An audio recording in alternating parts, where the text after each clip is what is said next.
고맙습니다. 오늘은 나누어주는 삶으로 복된 한날이 되시기를 축복드립니다. 36절로 37절.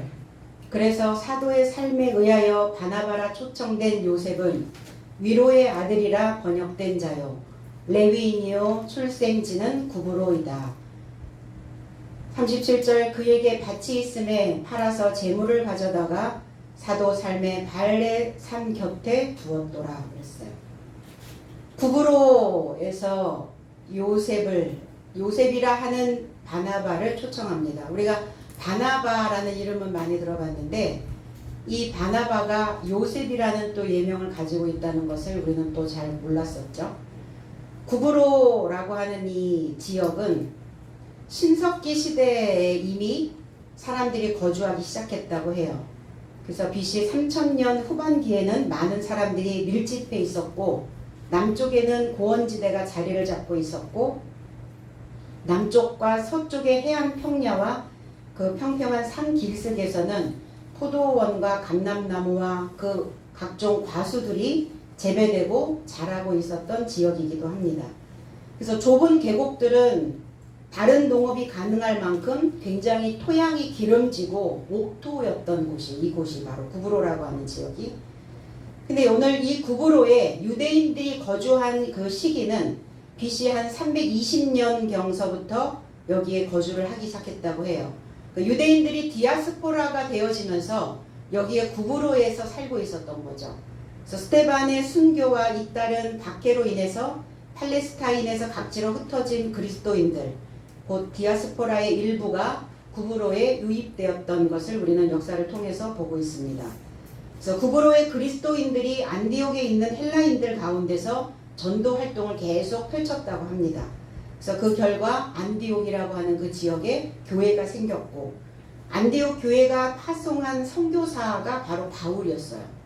그래서 바울의 제1차 전도 여행이 구브로에서부터 시작이 되었다는 것.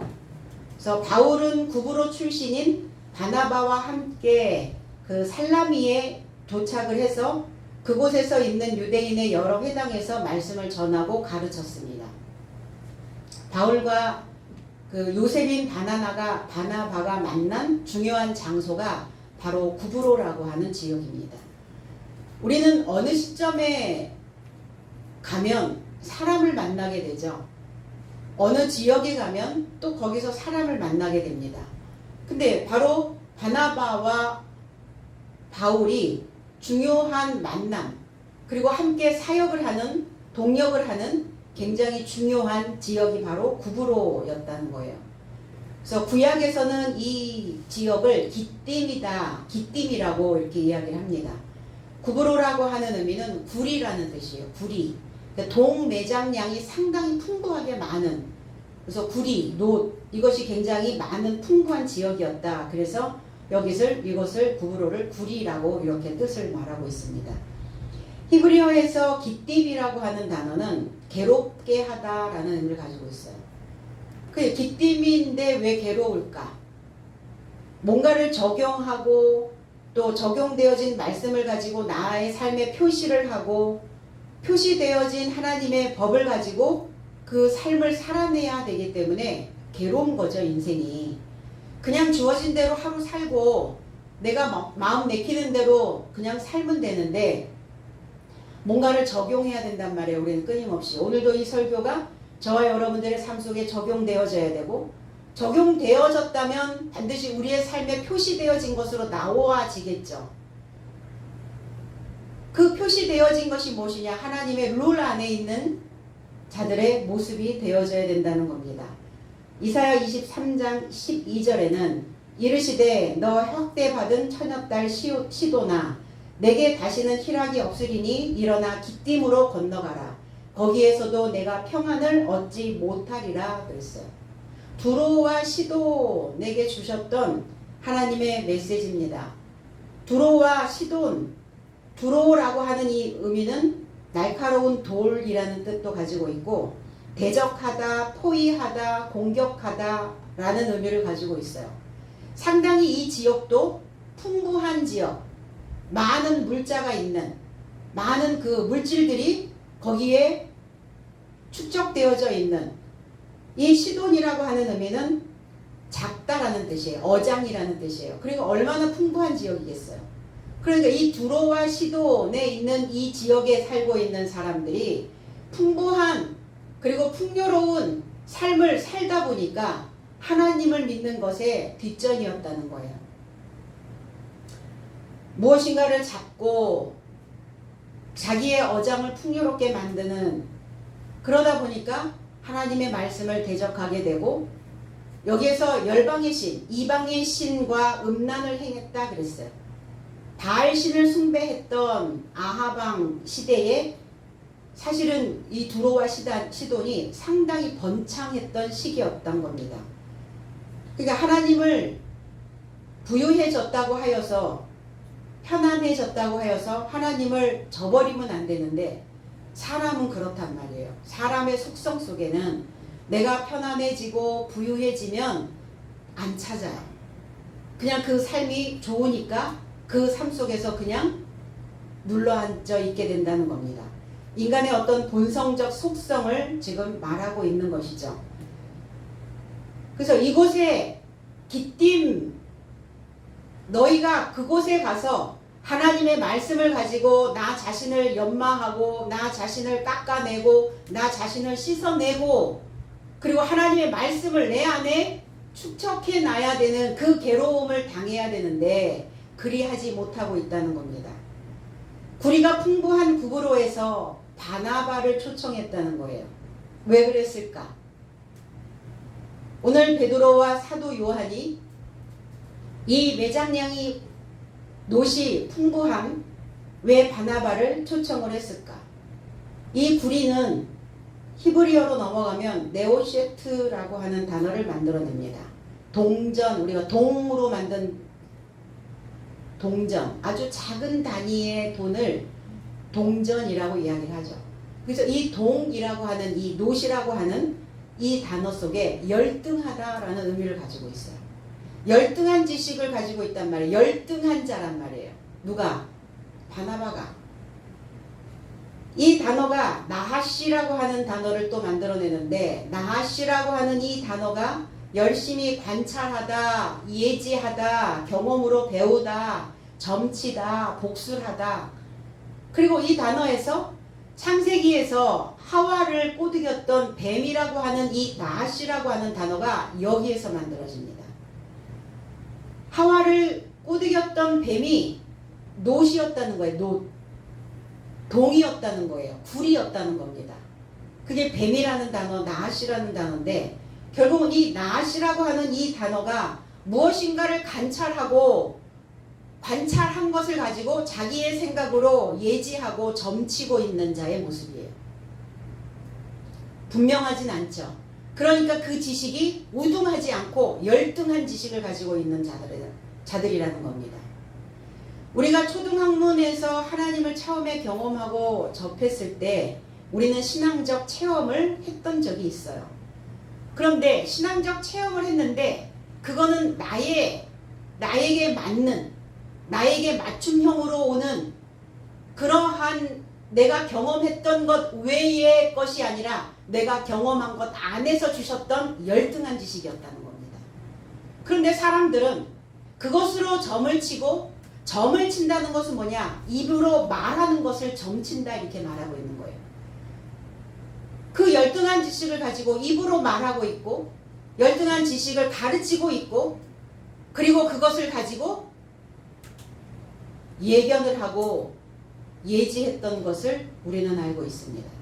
근데 모든 사람들이 나의 경험 안에서 하나님께서 무엇인가 나를 가르치기 위해서 주시는 것이구나 라고 깨닫고 이 열등한 지식이 아닌 하나님의 지식은 우등한 지식이 또 있을 것이다 라고, 고차원적인 지식이 있을 것이다 라고 또 우리는 예견하고 가야 되는데 사람들은 거기에 다 머물러 있기를 원하고 있다는 겁니다.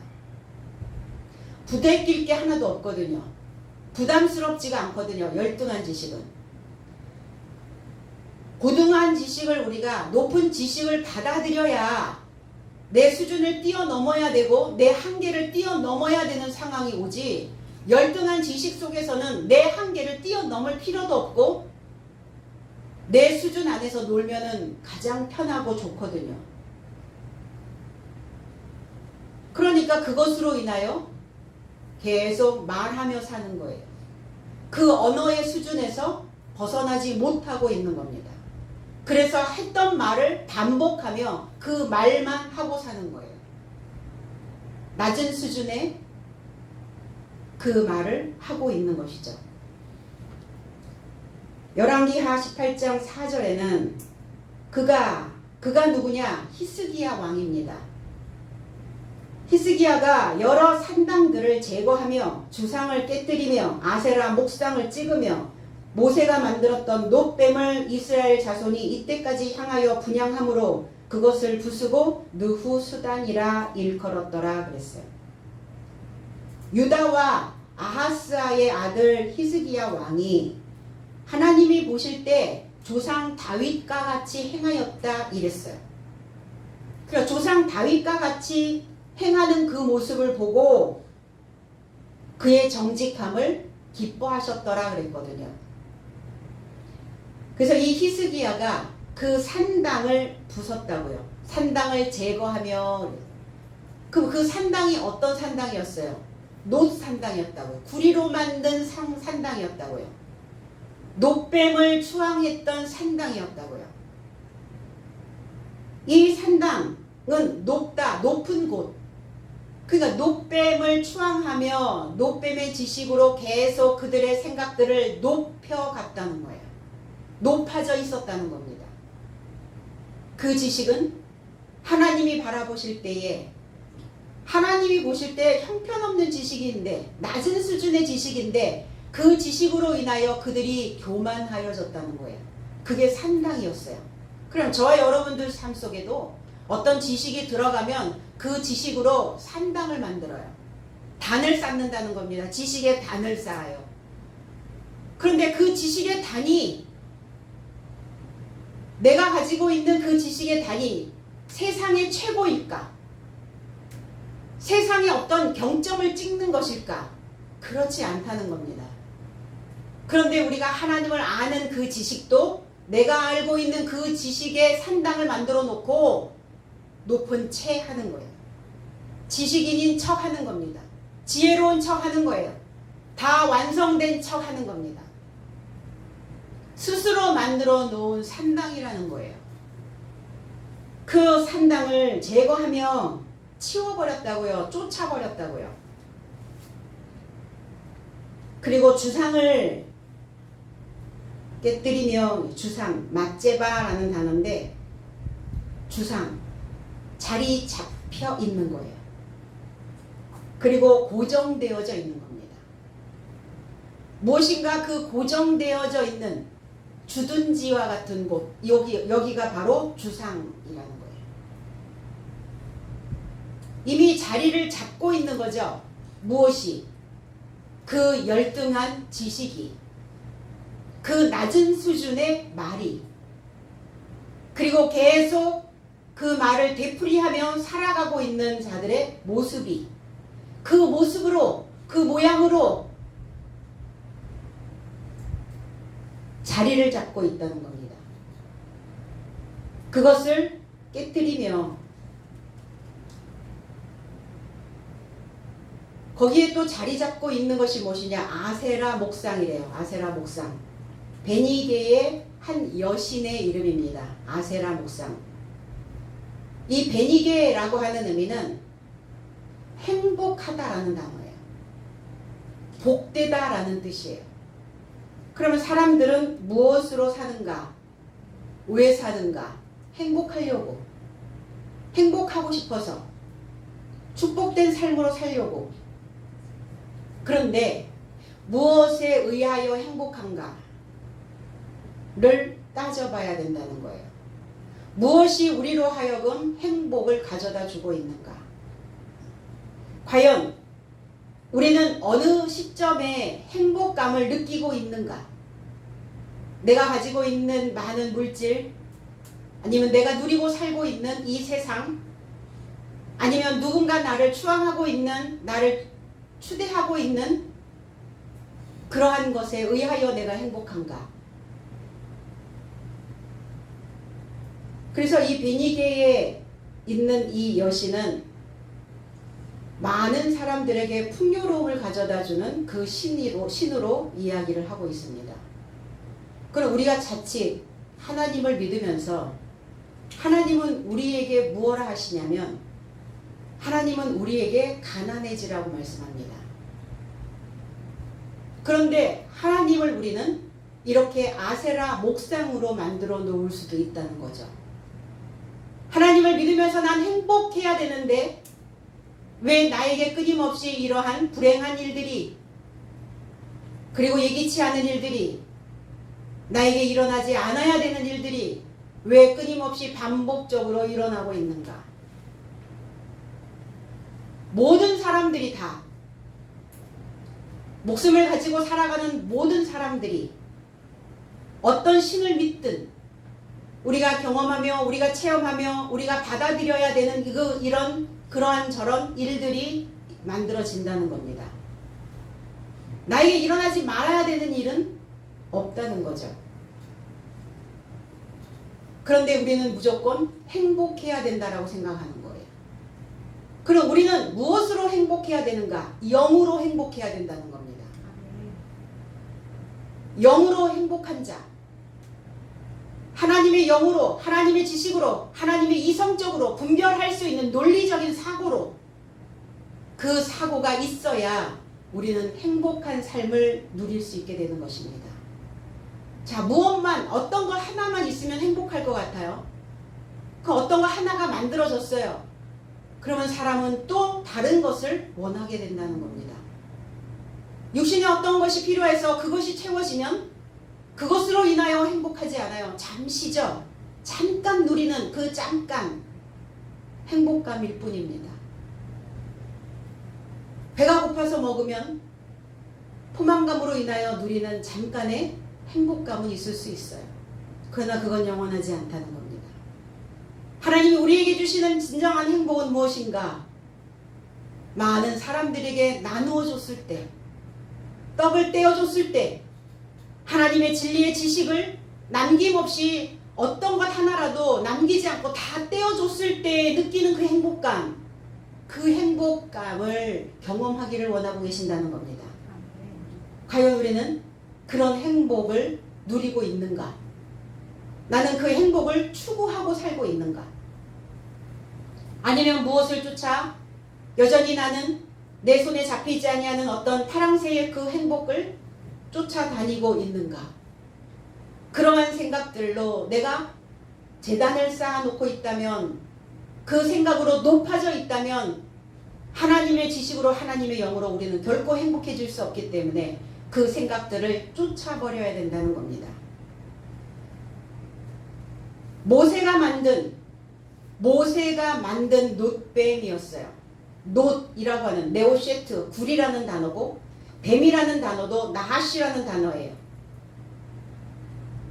온통 놋으로 만든 거예요. 모세가 만든 뱀은 온통 놋으로 만든 열등한 지식. 그러니까 초등학문적 수준이란 말이에요. 초등학문적 수준. 그러면 초등학문이 필요 없냐? 필요하죠, 당연히. 왜? 단계를 밟고 올라가야 되기 때문에. 어느 날 바닥에 있다가 공중으로 부양하지는 않거든요. 공중 부양을 어쩌다 갑자기 하지는 않습니다. 단계를 밟고 올라가야 되기 때문에 반드시 이 초등학문적인 수준이 필요하다는 거예요. 모세의 지식이 필요했던 겁니다. 뭐의 문제예요? 거기에 자리를 잡고 있는 거의 문제라는 겁니다. 거기가 주둔지가 되어져 있으니까 문제가 된 거예요. 거기 요새를 만들어 버렸어요. 더 철벽 방어를 하고 있는 거예요. 어떤 지식도 받아들이지 않는 겁니다. 다른 사람의 말을 흡수하지 않는 겁니다. 하나님의 영을 내 안에 두려고 하지 않는 거예요. 하나님의 영으로 인하여 내가 얼마나 행복한가, 그 행복 지수를 재지 않고 있는 겁니다. 그것이 문제인 것이지 초등학문의 어떤 그 열등한 지식이 다 필요 없음은 아니라는 겁니다. 그 노수로 만든 뱀을 쳐다봤을 때 광야에 나왔던 백성들이 그 죽음에서 그 병에서 노임을 받았던 것을 알아요. 그들의 사고 속에서 그들의 생각 속에서 원망하고 불평했을 때 그들의 노뱀을 벌라 그랬거든요. 이 노뱀이 그리스도는 아니죠.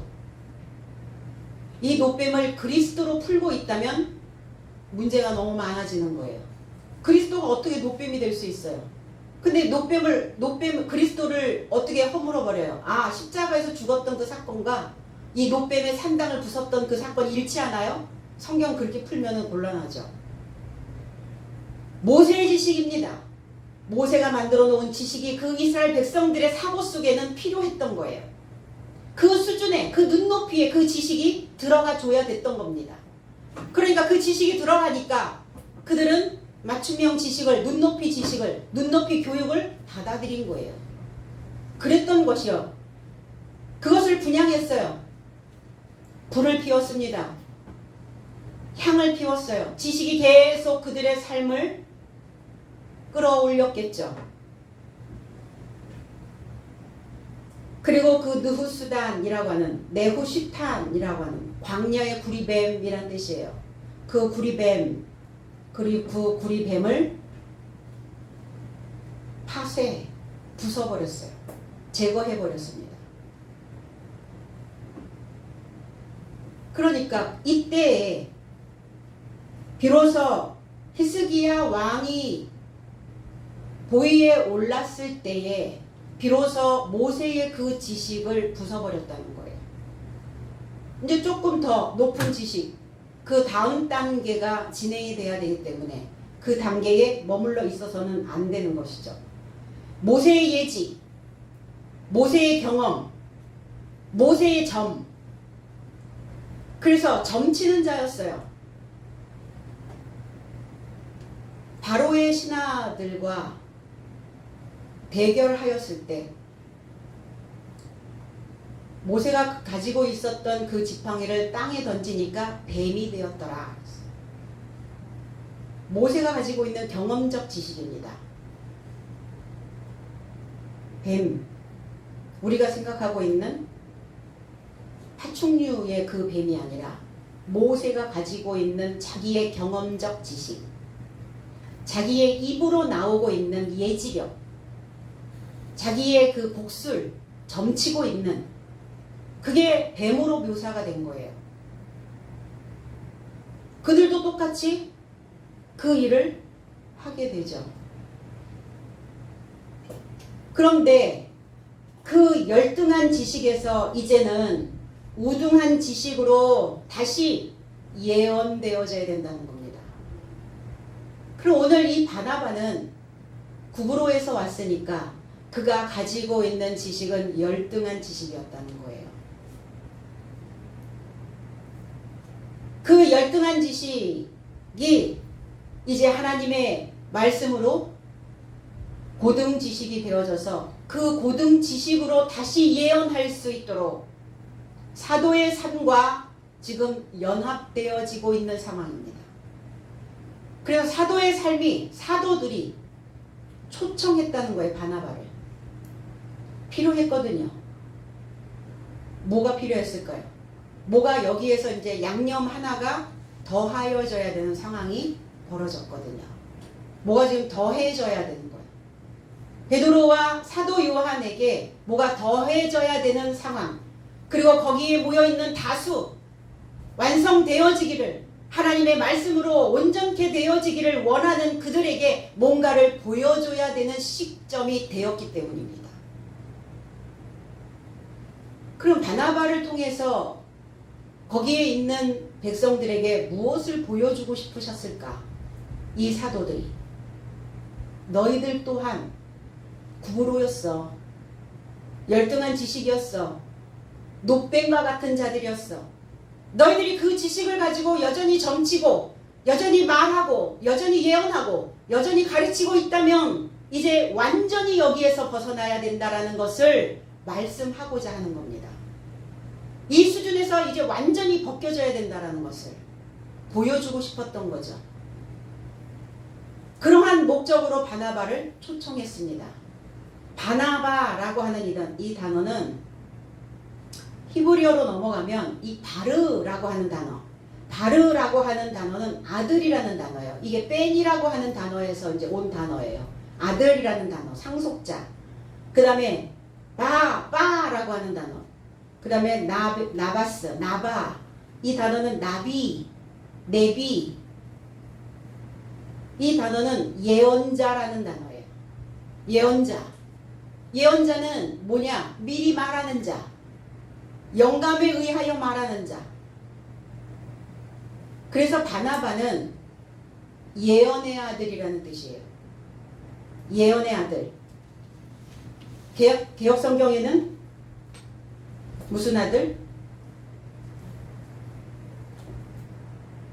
권위자 이렇게 얘기했는데 권위자가 아니에요. 예언의 아들이다. 그러니까 우리는 누군가 내 삶의 것을 알 수 없는 나의 가야 되는 그 길을 미리 말해주고 있다면 아 내가 그렇구나. 앞으로 내가 이렇게 되어지겠구나. 앞으로 내가 이렇게 살아내겠구나. 앞으로 내 삶은 이렇게 다시 재창조되어져서 갈 수 있겠구나. 아, 내 삶의 목적은 이것이었구나. 이것을 내가 알게 되어진다면 우리는 그 삶의 위로를 받게 되겠죠. 왜 위로가 안 되는가? 아무것도 위로가 안 돼요. 불투명하니까. 알지 못하니까. 알 수 없는 거니까. 알지 못하기 때문에 우리는 위로받을 수 없었다는 거예요. 주님은 가버나움에 오셨어요. 위로의 마을에 오셨습니다. 무엇이 우리에게는 위로였는가? 너의 삶을 비춰주시는 거예요. 흐릿하여서 어두워서 여전히 무엇인가 씌었어. 눈에 뭐가 씌었어. 뭐가 덮여 있었어. 종교라고 하는 커다란 그 열등한 지식이 덮여 있었어요. 내 삶을. 그러니까 우리는 위로받을 수가 없었단 말이에요. 그런데 주님은 덮여 있었던 그 덮개를 제거하러 오셨거든요. 그게 하나씩 거꾸리 벗겨지고 나니까 위로가 되는 거예요. 아, 그랬구나. 내가 그 지난날의 삶이 왜 그렇게 무겁고 버겁고 왜 그렇게 힘들었었는지. 그게 하나하나 벗겨지고 나니까 내가 위로가 되는 거죠. 우리는 전부 다 예언의 아들이어야 된다는 거예요. 저와 여러분들의 삶을, 각자의 삶을 예언하시기 바랍니다. 예언하는 대로 됩니다. 그 심리학에서는 자기 충족적 예언이라는 단어가 있어요. 자기 충족적 예언. 사람들은 자기를 충족시키기 위하여 예언을 한다는 거예요. 그런데 어느 상태에 머물러 있느냐에 따라서 예언이 달라질 수 있겠죠. 내가 열등한 수준에 머물러 있다면 열등한 나를 충족시키기 위해서 열등한 예언을 한다는 거예요. 그런데 내가 고등한, 우등한 그 수준에 머물러 있다면 우등한 나를 충족시키기 위해서 우등한 예언을 하게 된다는 거예요. 이게 심리학 용어에서 나온 단어죠. 그래서 하는 대로, 예언하는 대로, 말하는 대로 그렇게 되어진다라고 말하지 않습니까? 우리가 어떤 중요한 일을 결정하거나 어떤 일을 해야 될 때가 됐거나 이러면 여러분들은 언제 하시죠? 내가 중요한 일을 해야 되고 뭔가를 해결해야 되는 어떤 이런 상황이 벌어지고 뭔가 정리를 해야 되는 그 시점이 왔어. 언제 하세요? 언제? 시간이 많을 때? 한가할 때? 아니죠. 마음이 먹여지면 하죠. 마음 먹었을 때 하죠. 그 마음 먹은 게 자기 충족적 예언이 될 수 있다는 거예요. 아, 마음 먹은 김에 하자. 마음 먹은 김에 해치워. 마음 먹은 김에 정돈하고, 마음 먹은 김에 청소하고, 마음 먹은 김에 해결하고. 마음이 어떤 수준의 마음이 먹어지느냐예요. 그럼 나는 나에게 어떤 예언을 계속 하고 있는 예언자인가를 오늘 우리는 한번 생각해 볼 수 있어야 되겠죠. 이 바나바는 레위인족이었어요. 레위 지파에 소속되어져 있는 제사장이었죠. 그러면 레위 지파에서 난 대제사장이 아니라 멜기세덱의 차례를 쫓은 대제사장이어야 되죠. 우리는. 그 레위는 어떤 수준에 있는가? 구리와 같은, 놋과 같은, 동정과 같은 그 인생, 그 고드란트, 그 작은 그 동정과 같은 인생, 그 인생이 바로 레위였어요. 이 레위라고 하는, 이 레비라고 하는 단어는 달라붙다라는 의미를 가지고 있어요. 연합하다, 꼬아 짜다, 그리고 결합하다, 그리고 친하게 되다, 이런 뜻이에요. 그러니까 하나님은 처음부터 멜기세덱의 차례를 쫓은 대제사장으로 만드시지 왜 레위를 세워서 레위에서 난 제사장을 먼저 세우셨을까? 일단 달라붙어야 되기 때문에, 일단 하나님과 친근감을 형성해야 되기 때문에, 친밀감이 형성이 되지 않은 상태에서는 주고받을 수가 없죠. 모든 관계가 그렇지 않나요? 내가 저 사람과 친밀하지 않는데 내가 가지고 있는 그 어떤 것을 주고 싶지 않고, 저 사람이 가지고 있는 그 어떤 것도 받고 싶지 않죠. 나누어 주고 나누어 받고 이 관계가 형성이 되어지려면 달라붙어야 해요. 친밀감이 되어져야 돼요. 그래서 여기 꼬아 짜다라는 의미를 여기서 이제 내포하고 있는 것이죠. 그럼 하나님과 일단은 꼬아 짜져야 된다는 거예요. 제사장의 에봇의 그 술 끝에 달린 그 수술, 그것들이 다 실과 실이 이렇게 다 꼬아 짜서 만들어진 그 수술들이거든요. 그런 것들이. 그냥 만들어진 것들이 하나도 없단 말이에요. 하나님과 이렇게 너희들은 다 꼬아 짜져야 된다. 연합되어져야 된다. 달라붙어야 된다. 그러니까 그 시점에서는, 그때에는 그 초등학문의 그 수준에 있는 신앙인들에게는 꿀과 같은 메시지가 필요했던 거예요. 달달한 메시지가 필요했던 거예요. 근데 맨날 단 것만 달라고 하니까 문제가 됐던 거죠.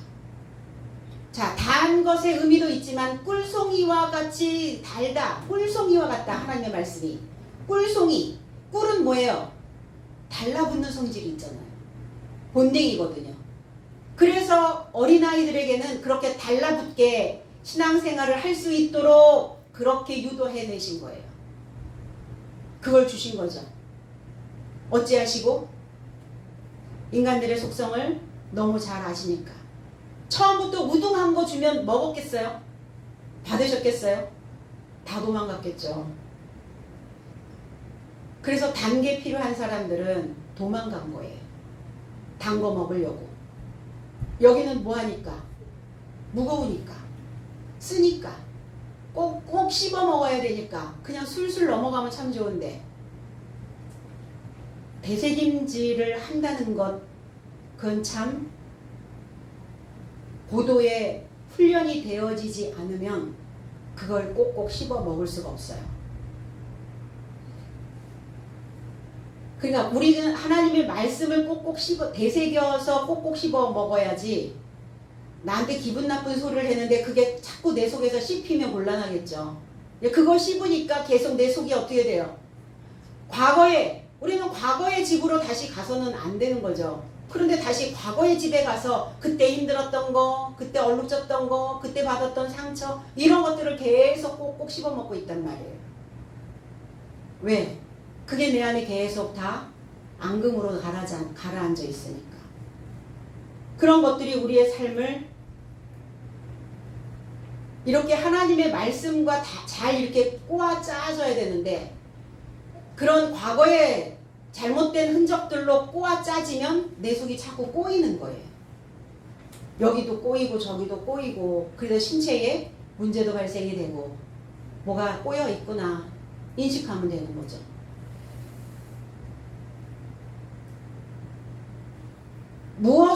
어디에 달라붙어야 하는가? 이 레위 제사장들은 하나님의 메시지가 달라붙어야 되는데 어디에 달라붙어야 되는가? 머리에. 그래서 머리에 장식을 하는 겁니다. 머리에 그 지식이 꼬아짜서 줄이를 틀 수 있도록, 또가리를 틀 수 있도록 이렇게. 그래서 구약의 랍비, 중동 땅의 랍비들은 그 두건 같은 걸 이렇게 꼬아짜서 이렇게 둘둘둘둘 감아가지고 앞에 이렇게 코브라의 뱀 모양의 모자를 쓰고 다니죠. 그러니까 그들은 뭘 얘기하냐? 나 가르치는 자야. 지식이 내 머리에 이렇게 또가리를 틀었어. 내가 가지고 있는 그 지식이 최고의 지식이라고 생각하고 있는 거죠. 그들은 뱀의 지식인데 그게 바로 녹뱀이란 말이에요.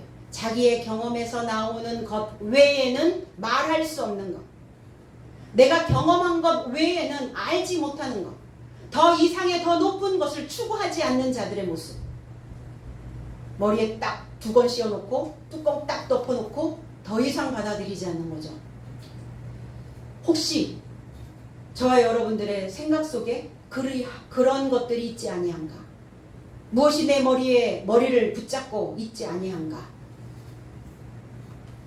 이사야 56장 6절로 7절.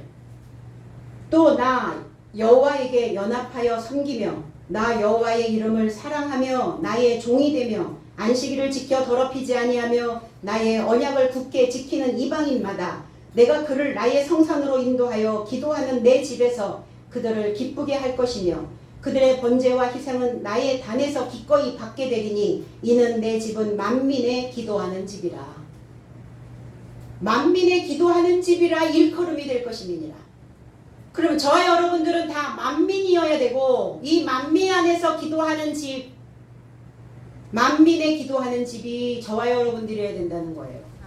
그러려면 안식일을 뭐하라? 안식일을 지키라 그랬어요.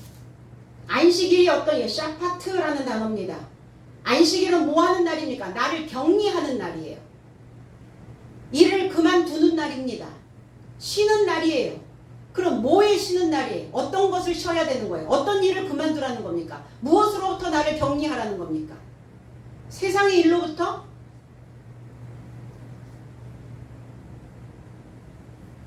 나의 경험적인 지식이에요.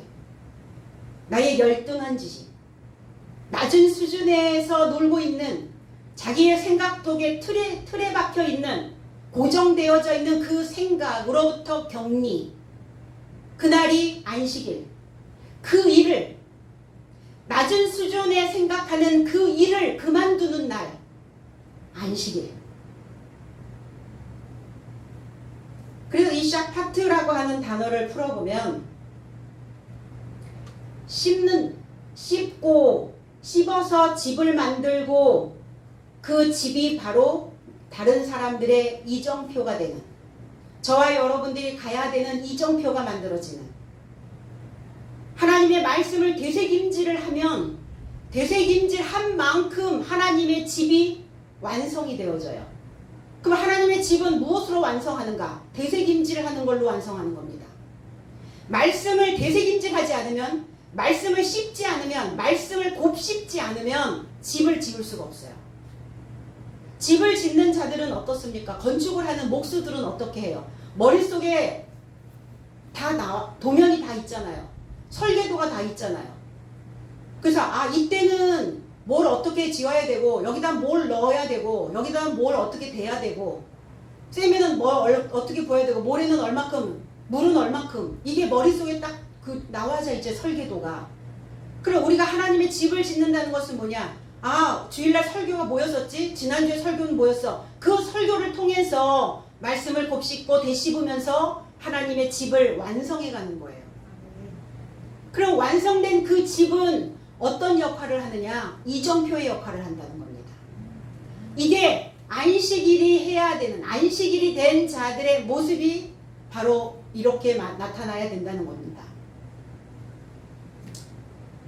그럼 안식일을 이러니까 무조건 다 쉬는, 다 딱 놓고 쉬는, 아무것도 안 하는. 그럼 뭘 안 하는 것인지에 대하여 알아야죠. 어떤 일을 그만두는 것인지를 알아야 되죠.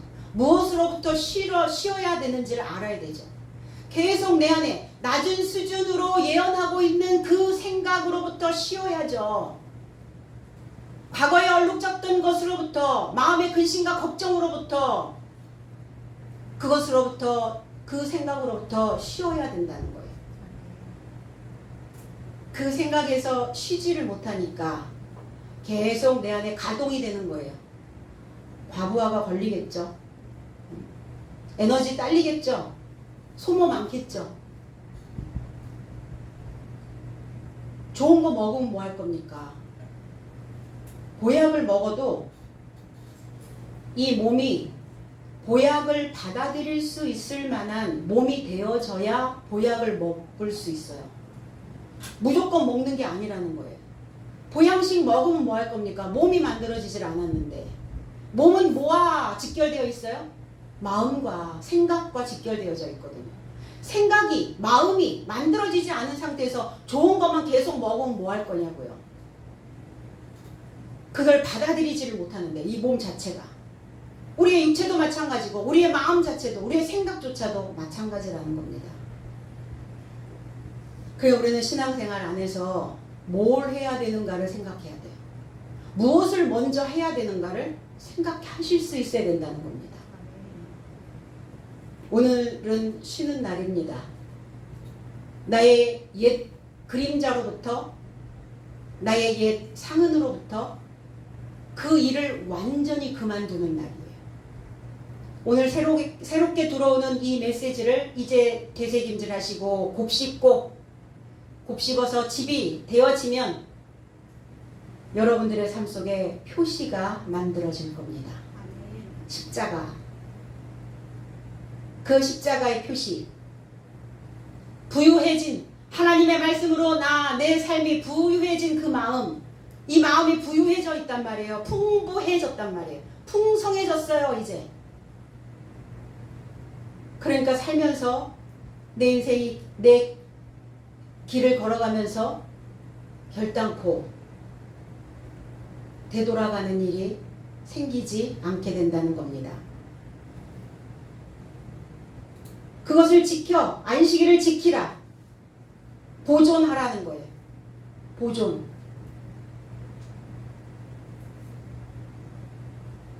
무엇인가 음식을 또 술을, 포도주를 담아놓으면 침전이 생기죠.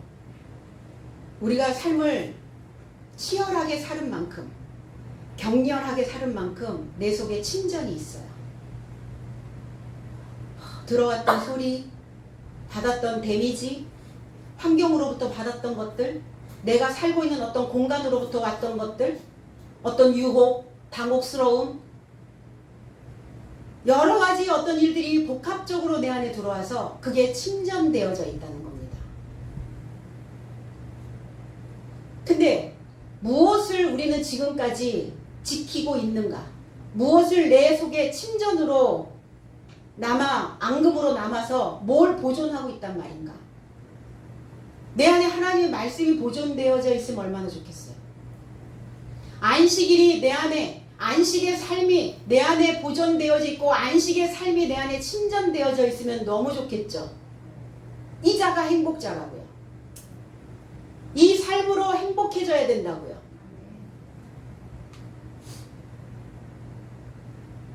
무엇으로 침전되어져 있는가? 그 침전물이 우리를 더럽게 만들거든요. 그래서 더럽히지 않는 자, 얼룩지지 않게 만들어진 자, 자신의 삶을 모독하지 않고 있는 자, 누가 나에게 상처를 끊임없이 준단 말입니까? 내 안에 가라앉혀 놓았던 침전이 내 마음을 자꾸 구멍을 뚫어요. 비슷한 환경이 만들어지면 과거에 받았던 그 타격으로 인하여 과거에 받았던 그 침전물이 자꾸 구멍을 또 뚫어요. 여기저기 구멍을 뽕뽕뽕 뚫어요. 뚫릴 때마다 아프겠죠. 힘들겠죠. 마음이. 그래서 얼룩지게 이렇게 더럽히지 않은 자, 그들이 만민이 되어진다고요. 우리는 다 만민이 되어져야 됩니다. 만은 뭐냐면 콜, 뭐든지, 누구든지 라는 의미도 가지고 있지만 콜이라고 하는 단어는 완성되다, 끝마치다 라는 의미를 가지고 있어요. 완성되는, 끝마치는 그런 백성. 시작했으니까 끝을 봐야죠. 이 말씀으로 시작하셨으면 이 말씀의 끝이 무엇인지를 보셔야죠. 내가 하나님을 믿는 그 시작이 있었다면 이 시작의 끝이 무엇인지, 내 인생의 종말은 어떻게 갈 것인지를 보셔야죠. 과연 나는 어떻게 완성된 하나의 인간이 되어질 것인가 보실 수 있어야 된단 말이에요. 그 백성, 그 지파, 그 수행원들, 그렇게 떼지어서 결합되어져 있는 그 만민의 기도하는 집이라.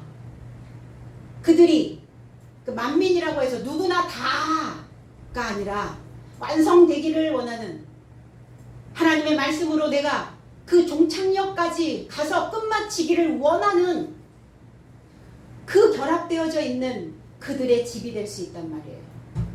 기도하는 집. 기도라고 하는 이 단어가 히브리어로 가면 팔랄이라는 단어예요. 팔랄이라는 단어는 입이라는 단어와 가르치다라는, 교훈이다라는 단어를 가지고 있어요.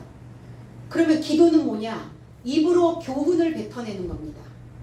입으로 하나님의 말씀의 교훈을 뱉어내는 것, 이것을 기도라고 하는 거예요. 그러면 입으로 그 하나님의 교훈을 뱉어내면 누가 들어요? 내가 듣죠. 입으로 뱉어낸 그 교훈은 나에게 막대기가 되고 회초리가 되어진다는 겁니다. 그 교훈이 막대기가 되어져서, 회초리가 되어져서 그 교훈으로 나를 가르치는 겁니다. 이게 기도예요. 그래서 그 교육받았던 하나님의 말씀이 내 입에 담겨져 있으면 우리의 입은 하나님의 입이 되어지는 거예요. 기도는 뭐냐? 하나님께 하는 것인데, 하나님께 이 기도가 상달되어지기를 원한다면 우리의 입은 하나님의 입이 되어져야 됩니다. 하나님의 입으로 하나님에게 받았던 그 교훈으로 나 자신을 바로 세워갈 수 있도록 하나님께 아뢰는 것. 하나님, 내가 바로 세워져 있습니까? 내가 지금 올곧게 가고 있습니까? 나는 지금 똑바로 가고 있는데 혹시 다리가 휘어져서 휘청거리며 가고 있지는 않습니까? 하나님, 내 안에 안식의 삶이 내 안에 침전되어지기를 원하는데 혹시 과거의 어떤 상처로, 아니면 현재 받았던 상처로 내가 살아가는 어떤 내 모습을 내가 혐오하고 모독하면서 그 모습으로 내 삶에 구멍을 뚫고 있는 그러한 삶이 되어져 있지는 않습니까? 이렇게 점검받는 거예요. 기도를 통해서. 내 입은 과연 하나님의 입이 되어져 있는가? 올곧은 말을 뱉어내고 있는가? 이게 바로 기도의 삶이라는 겁니다. 그래서 우리 모두가 다 완성되어질 수 있도록 결합되어 수행하는 자들이 그 교훈으로 하나님의 입이 되어 믿음으로 나 자신을 바로 세워갈 수 있도록 하나님을 익히는 그 집이 되어져야 됩니다. 그래서 하나님은 그 집에서 흘러나오는 기도를 경청해 주신다는 거예요. 그 집에서 나오는 기도여야 돼요. 저와 여러분들이 그 집이 되어져서, 만민의 집이 되어져서 이 집에서 나오는 이 기도를 하나님은 귀 기울여 주신다는 것입니다. 요세프, 그가 더할 것이다 라는 뜻이에요. 더하여지려면 어떻게 해야 되죠? 내가 하나님의 하던, 하나님께서 내게 주셨던 그 사명, 하나님께서 내게 주셨던 사역, 하나님께서 내게 주셨던 그 삶의 어떤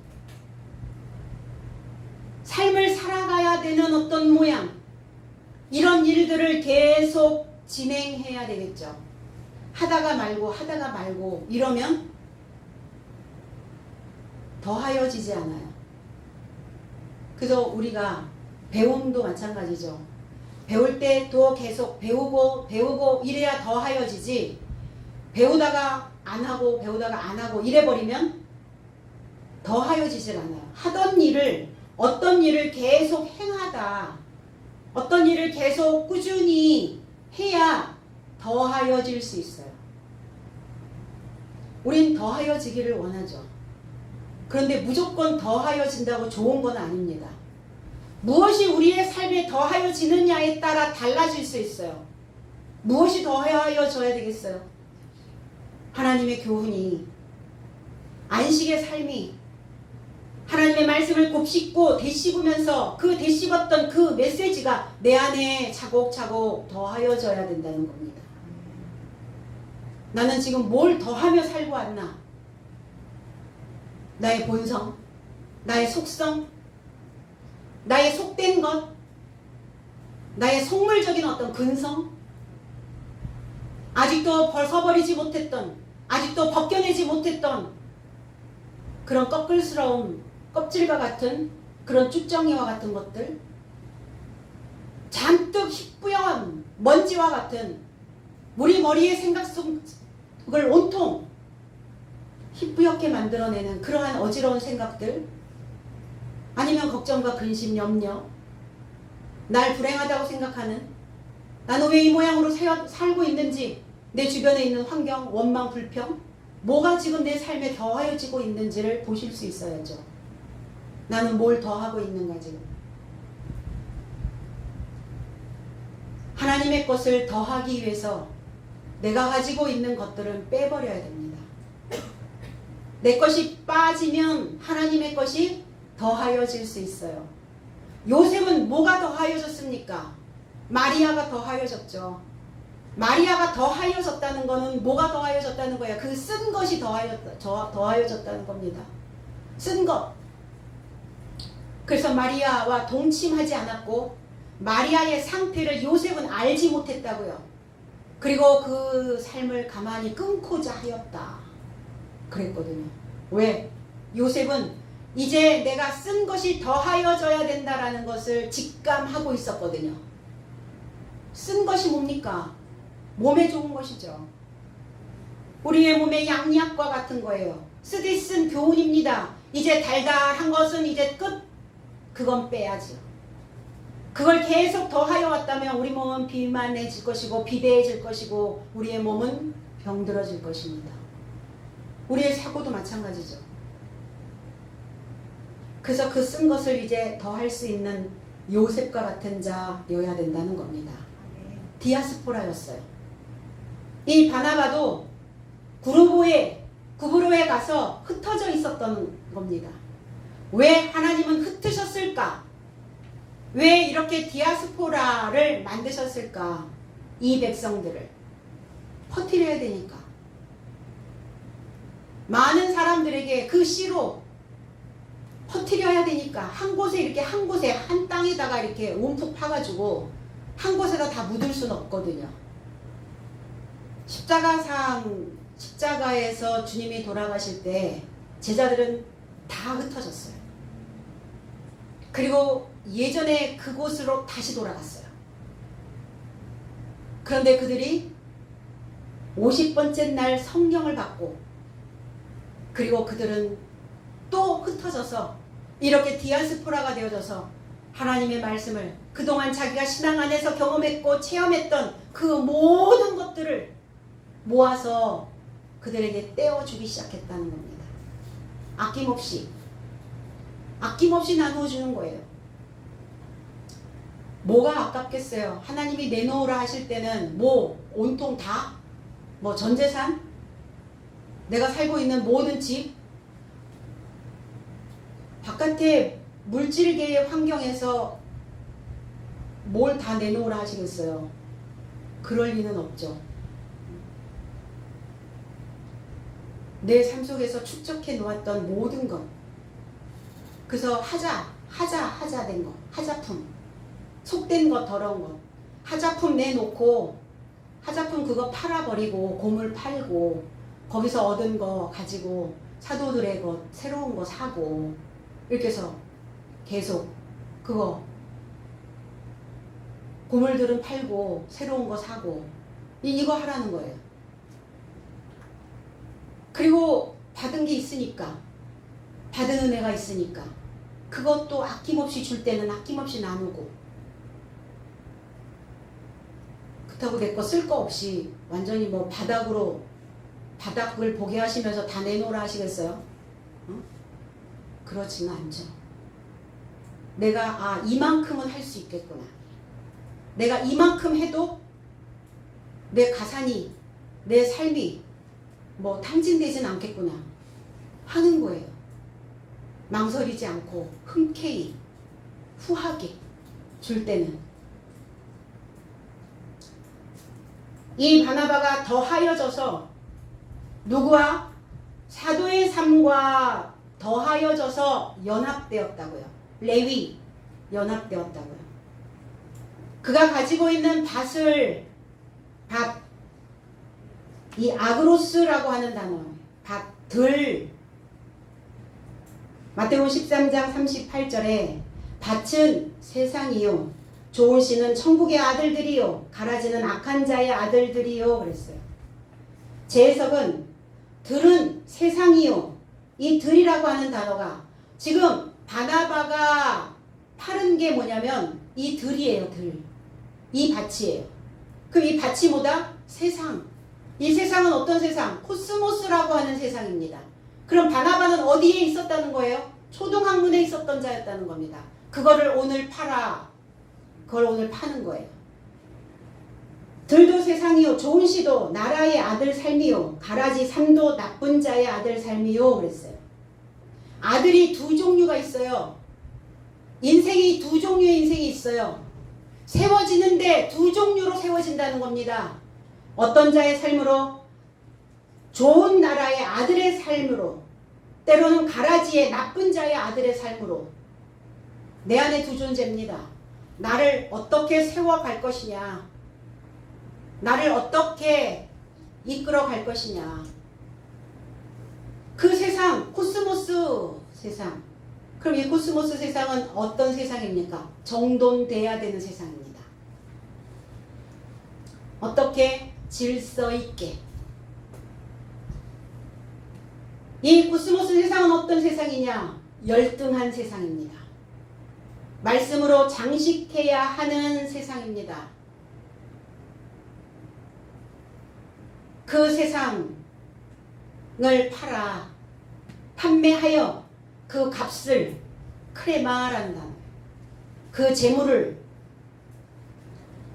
그것을 유용하게 쓸 수 있도록 이 초등학문에 있는 자들은 사실은 또 이 지식이 필요하죠. 이런 체험, 이런 경험 필요하죠. 그러나 또 다른 수준이 있다라는 것을 우리는 또 말해줄 수 있어야 되죠. 누가복음 18장 24절로 25절에 재물이 있는 자는 하나님의 나라에 들어가기가 어떻게 어려운지 약대가 바늘기로 들어가는 것이 부자가 하나님 나라에 들어가는 것보다 쉬우니라 하신대 그랬어요. 제 해석은 그러자 예수께서 슬픔이 넘치게 발생한 그를 알아보시고 말씀하시되 여기까지가 개역성경의 해석은 다 빠져버렸어요. 원어성경에는 있는데 개역성경에는 없는 그 개역성경에는 재물 삶을 가진 자는 여기서부터 해석이 되어져 있죠. 그러자 예수께서 슬픔이 넘치게 발생한 그를 알아보시고 말씀하시되 재물 삶을 가진 자는 하나님 나라에 이르고자 어찌나 어렵게 들어갈 것이니 부자를 하나님의 나라에 이르고자 들여보냄보다 낙타를 바늘기로 인하여 들여보냄이 더 쉽다 그랬어요. 재물 가지고 있는 것, 재물, 이 크레마라고 하는 단어 이거 팔아야 된다고요. 이거 가지고 있으면 부자가 되어져요. 내가 가지고 있는 게 최고인 것 같은 거예요. 내가 정말 하나님을 잘 믿고 있었다고 생각하는 거예요. 내가 알고 있는 하나님 그게 전부라고 생각하고 있는 거예요. 내가 교회에서 이것도 하고 저것도 하고 무엇도 하고 감투도 쓰고 별것 다 하니까 나 엄청나게 대단한 신앙을, 엄청난 대단한 믿음을 가지고 있다라고 생각했던 거죠. 이게 재물이란 말이에요. 이게 자신을 부유하게 만드는 자라는 겁니다. 그 자는 하나님의 나라에 들어가는 것이 얼마나 어려운지. 그러니까 다 거품 빼셔야 된다고요. 삶의 거품 다 빼셔야 해요. 그래서 지금부터 한 발 한 발, 그냥 지금부터 차곡차곡 그거 하셔야지 껑충 뛸 생각하지 마시고, 거품 제거 다 하시면 슬림해지겠죠. 홀쭉해질 거 아닙니까? 아, 그럼 허해지나요? 허해져요? 빈둥지 되어져서 허해진 거? 허해지면 안식의 삶이 되시기 바랍니다. 그래서 천국 문은 좁은 거예요. 부자는 들어갈 수 없습니다. 걸리겠죠. 가난한 영이 되어져야 천국 문을 통과할 수 있습니다. 왜 가난해졌는가? 내 삶에서, 내가 지금까지 살아왔던 내 삶의 패턴에서 불필요한 것들, 내가 하나님을 믿으면서 필요하지 않은 것들, 너무나 초등학문에 머물러 있는, 너무나 물질계에 머물러 있는 이런 불필요한 것들, 지금까지 굶겨 죽이지 아니하시고 나를 여기까지 살게 하셨는데 아직도 그거에 머물러 있는 불필요한 생각들, 그게 다 나를 부하게 만드는 것들이래요. 그거 오늘 다 떼어 주십시오. 오늘 다 떼어서, 그 재물 다 떼어서 오늘 다 파시고, 그리고 그것을 유용하게 쓸 수 있도록 유용한 자에게 나눠주시면 됩니다. 그러면 나는 가난해지겠죠. 왜? 다 떼어줬으니까. 남김없이 다 떼어줬으니까 청빈해진 겁니다. 오늘 바나바도 그 레위 지파인 제사장으로 소유된 삶을, 그리고 그 열등한 지식에 머물러 있었던 그 지식을 다 팔아서 오늘 사도의 삶으로 연합하고 있는 겁니다. 낙타가 뭡니까? 젖을 떼다, 보다, 파다, 까말이라는 단어, 히브리어에서 온 단어죠. 젖을 떼고 보답해야 돼요. 젖떼고 보답하면 복음의 전파자로 그는 천국을 통과하게 되어질 수 있다는 겁니다. 이제 내가 받은 복음을 나누어 주는 삶이 되어져야 될 줄로 믿습니다. 저와 여러분들이 가지고 있는 그 주머니는 결코 낡아지지 않을 것입니다. 하늘의 삶을 여러분들의 주머니에 가득 채워서 여러분들의 일생, 평생 그 삶이 바닥나지 않도록 오늘 다 청산하십시오. 오늘 그 더럽고 그 열등하고 내가 하나님을 믿고 있는데 믿고 있지 않는 것처럼 다른 사상으로 물들어 있었던 이 모든 얼룩진 것들 다 팔아서 오늘 믿음이 더하여지고 우리의 삶에 건강함이 더하여지고 그리고 하나님의 은혜가 더하여져서 하나님을 나누어주는 삶으로 더하여지는 오늘 요셉이 되어지시기를 나사렛 예수 그리스도 예수 이름 안에서 축복드립니다. 기도하겠습니다. 하나님 고맙습니다. 오늘 우리에게 주시는 이 안식의 삶을 주님께서 함께하여 주시고 우리 모두가 다 하나님의 말씀을 곱씹고 되새김질하여서 하나님의 집으로 이정표가 되어질 수 있도록 주님께서 역사하여 주시옵소서. 우리에게 남겨진 그 인생길을 주님께서 함께하여 주시고 동행하여 주시고 오늘 우리 모두가 다 우리의 생각과 우리의 몸과 마음 모두가 다 전체가 다 완성되어지기를 원하는 그 만민들이 되어져서 하나님의 집이 되어지고 모든 사람들이 그 집에서 기도하는 삶이 만들어질 수 있도록 주께서 역사하여 주시옵소서. 우리의 소리에 귀를 기울여 주시고 오늘 나의 삶의 그 여정을 주님께서 함께해 주시고 우리 모두가 다 오늘 사도의 삶에 연합되어지고 꼬아 짜여질 수 있도록 주님께서 우리의 삶을 붙들어 주시옵소서. 감사드리며 예수 그리스도의 이름으로 기도하옵나이다. 아멘.